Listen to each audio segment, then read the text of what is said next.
खबरों के सिलसिले को आगे बढ़ाएं और बात करें खुश्क मेवाजात की। खुश्क मेवाजात सर्दियों की सौगात होते हैं। दिन ब दिन जहां सर्दी की शिद्दत में इजाफा हो रहा है, वहीं खुश्क मेवाजात की कीमतें भी आसमान से बातें कर रही हैं। मुकर्रम खान की रिपोर्ट देखिए। खुश्क मेवाजात सर्दियों की सौगात है। मुल्तान में सर्दी बढ़ गई और खुश्क मेवाजात की मांग में भी इजाफा हो गया है। मूंगफली और रेवड़ियों की कीमत किसी हद तक आम आदमी की पहुंच में है, लेकिन चलगोजे, बादाम, अखरोट, काजू और पिस्ते की कीमतें पूछ कर ही बंदा अपना समूह लेकर रह जाता है।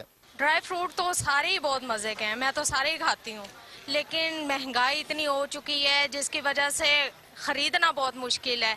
आजकल तो बहुत महंगे हो गए हैं ड्राई फ्रूट, बहुत मुश्किल है। आम आदमी से मतलब रेंज से बहुत ज़्यादा हो गई। चलो गोज़ा तो इतना महंगा हो गया है कि अफोर्डेबिलिटी नहीं है हमारी। महंगाई तो मेरे भाई हर चीज़ में हुई है, पीछे से महंगा आता है इसलिए महंगा बेचना पड़ता है। शहरी कहते हैं मेवाजात की कीमतें कम होनी चाहिए, लेकिन दुकानदारों का कहना है कीमतें पीछे से ही ज्यादा आती हैं, हम क्या करें। खुश्क मेवाजात जहां मजे में अपना सानी नहीं रखते, वहीं उनकी अफादियत भी मुसल्लमा है। खुश्क मेवाजात सर्दियों की सौगात है, जिसे हर शख्स खरीदना तो चाहता है, लेकिन अपनी अपनी जेब के मुताबिक। कैमरामैन अली सुल्तान के साथ मुकर्रम खान, चैनल 5 मुल्तान।